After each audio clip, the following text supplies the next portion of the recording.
O que você sabe a respeito da vinda de Jesus? Além de ser um fato bíblico incontestável, que é importante, relevante e precisa ser entendido, vemos muitas pessoas abordando fatos que não são tão importantes. Nós precisamos entender o que de fato é e o que não é relevante. Se você me acompanhar nos próximos minutos, nós vamos fazer uma perspectiva dos fatos importantes da vinda do Senhor.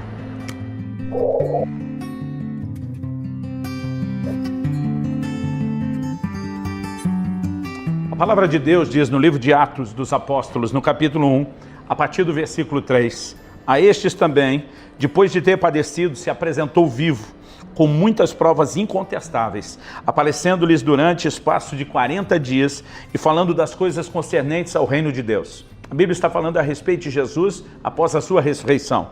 O texto continua e diz, verso 4, comendo com eles, determinou-lhes que não se ausentassem de Jerusalém, mas que esperassem a promessa do Pai, a qual disse ele, de mim ouvistes.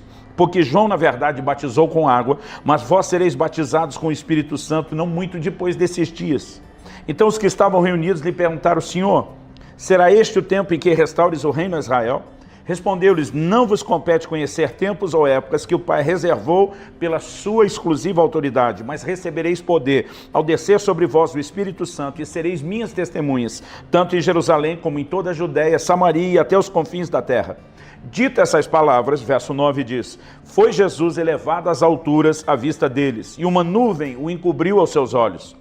Estando eles com os olhos fitos no céu, enquanto Jesus subia, eis que dois varões vestidos de branco se puseram ao lado deles e lhes disseram, varões galileus, por que estáis olhando para as alturas? Esse Jesus, que dentre vós foi assunto ao céu, virá do modo como viste subir. Jesus, depois de ressuscitado, permanece 40 dias com seus discípulos. Ensina, fala a respeito das coisas concernentes ao reino de Deus, então chega um momento em que ele foi assunto aos céus diante dos olhos deles. Mas no mesmo momento em que ele foi assunto aos céus, nós vemos anjos se colocando ao lado dos apóstolos e dizendo para eles, ei, da mesma forma como vocês o viram subir, algo perceptível aos olhos, da mesma forma vocês verão regressá-lo, ele há de voltar. A volta de Jesus é uma promessa dele. A volta de Jesus é uma promessa de Deus através dos seus anjos. A volta de Jesus é um fato incontestável na palavra de Deus. No entanto, algumas coisas que nós precisamos saber a respeito disso. Em primeiro lugar, Jesus estava falando a respeito deles receberem a promessa do Pai, o revestimento do Espírito Santo. Jesus estava destacando esse empoderamento dos céus porque tinha uma missão aos seus apóstolos, tinha uma missão a ser apresentada para a igreja. Mas no momento que Jesus está apresentando a missão, o trabalho, a proposta de conquista que ele tinha para a sua igreja, eles perguntam, nesse tempo que restauras o reino a Israel? Eles estavam na perspectiva das promessas do Velho Testamento, do estabelecimento de um reino, e eles tinham um entendimento de que esse reino seria estabelecido de forma física e literal. Eles estão preocupados, não está chegando ainda a hora do cumprimento dessas coisas. Jesus diz, ei, algumas coisas que o Pai reservou à sua própria autoridade, e vocês não precisam exatamente saber quando essas coisas vão acontecer. E diz, o que vocês realmente precisam saber é, recebereis poder ao descer sobre vós o Espírito Santo e sereis minhas testemunhas. Jesus estava dizendo, nesse momento, o que vocês mais precisam se preocupar não é com as datas, com o calendário, com o desenrolar dos acontecimentos proféticos. O que vocês precisam focar é na missão que eu estou dando a vocês. Vocês têm que proclamar o Evangelho. Vocês precisam estabelecer o reino na terra. Vocês têm uma missão a cumprir. Com isso, Jesus não estava dizendo que nós, como igreja, não devemos pensar no desfecho de todas as coisas. Com isso, ele não estava dizendo que não devemos acalentar no coração a expectativa da sua vinda.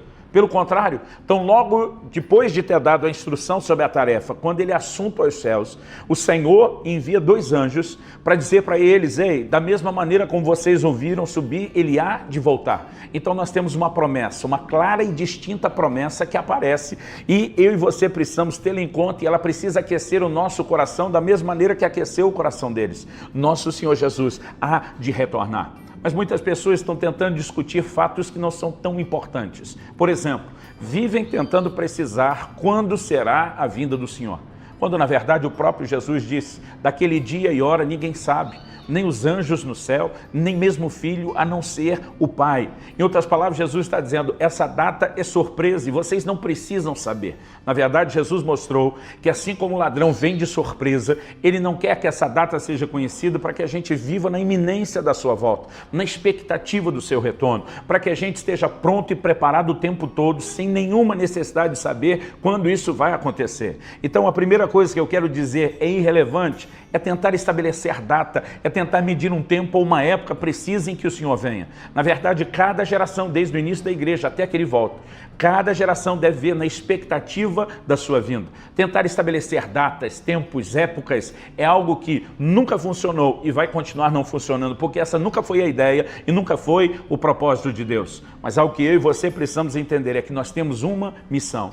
Essa mesma igreja que consegue ter os olhos levantados para os céus, esperando o retorno do Senhor, que recebe palavras que acalentam no coração deles e mantém viva a promessa do seu retorno, é uma igreja que também deve olhar não só para o alto, mas deve olhar para os campos brancos para a colheita, deve entender que uma missão nos foi apresentada.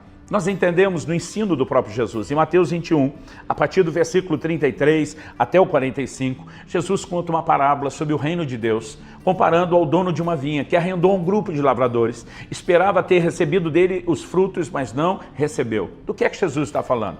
Se ele compara a vinha com o reino de Deus, então nós temos entendimento que a vinha é de fato o reino de Deus. Então quem é o dono da vinha? Pela lógica, o próprio Deus.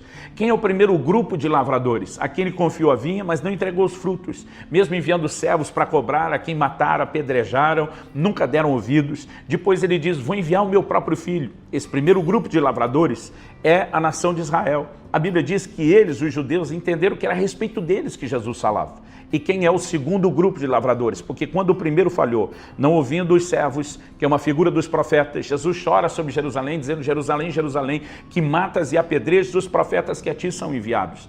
Ele disse, porque vocês não deram ouvidos aos profetas que enviei, porque não deram ouvidos ao meu filho, antes o mataram. Eu estou arrancando de vocês a vinha e vou entregar a um outro grupo de lavradores que a seu tempo entregue os frutos. Quem é o outro grupo? João capítulo 1, verso 12 diz, 11 e 12, veio para o que era seu, os seus não o receberam, mas a todos quantos o receberam, não os seus, os judeus, agora os gentios, deu-lhes o direito de serem feitos seus filhos. Os gentios entraram no plano e no propósito de Deus, formando agora um outro grupo que é a igreja.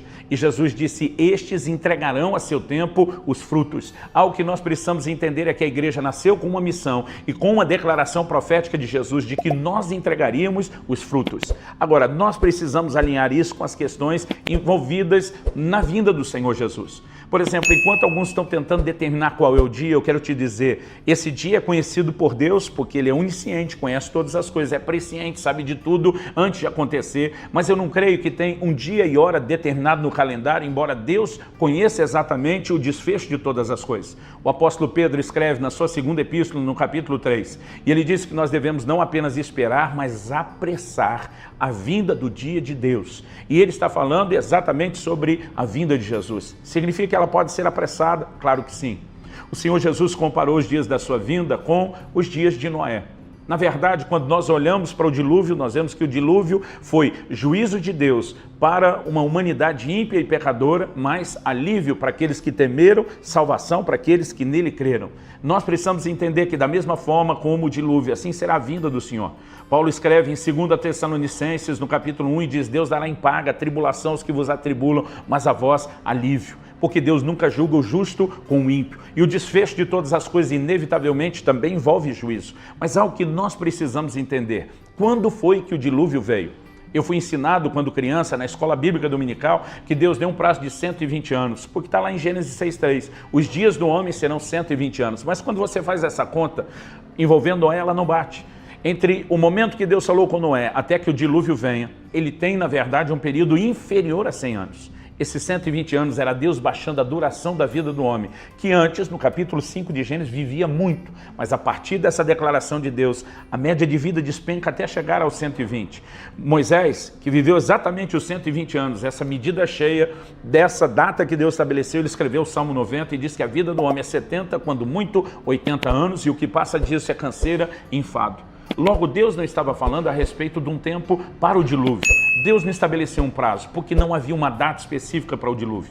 O dilúvio só aconteceu e só se manifestou quando Noé terminou a sua missão, que era concluir a arca. E se nós entendemos que Jesus está estabelecendo um paralelo da sua vinda com Noé, na verdade, isso só acontecerá quando nós terminarmos a nossa missão. Nós, como igreja, precisamos focar menos nas datas, precisamos focar menos no processo e entender a missão. Vamos trabalhar, vamos fazer aquilo que Ele mandou, vamos dessa forma apressar a vinda do dia de Deus. Agora, alguns querem discutir comigo, não estou dizendo que a gente não deva ter a posição. Você é pré-tribulacionista, você é pós-tribulacionista, você é mid-tribulacionista, ou você sequer é isso, ou um milenista. Há um tempo atrás, alguém me contou um exemplo, eu não sei nem de quem é a autoria, mas falava a respeito de gente que gosta de beber café com leite, de formas diferentes. Alguns gostam de primeiro colocar o café para depois colocar o leite. Então essa pessoa é o pré-lácteo, ele põe o café antes do leite. Alguns gostam de pôr primeiro o leite e depois o café.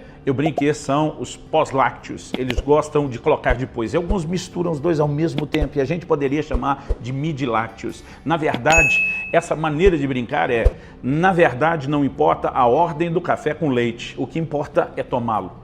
Não estou dizendo que não é importante ter uma opinião sobre o desfecho de todas as coisas, mas mais importante do que entender a cronologia profética é prepararmos a igreja.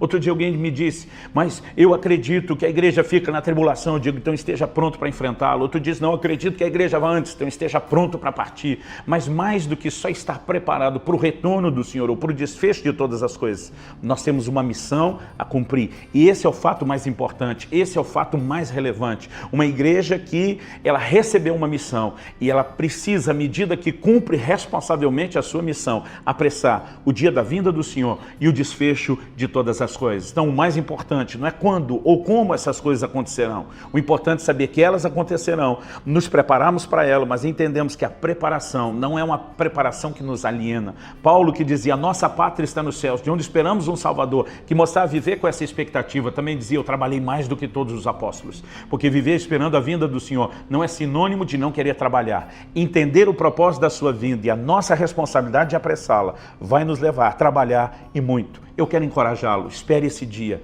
ame a vinda do Senhor, como Paulo disse a Timóteo, e apresse esse dia, cumprindo a grande comissão que Ele também te confiou.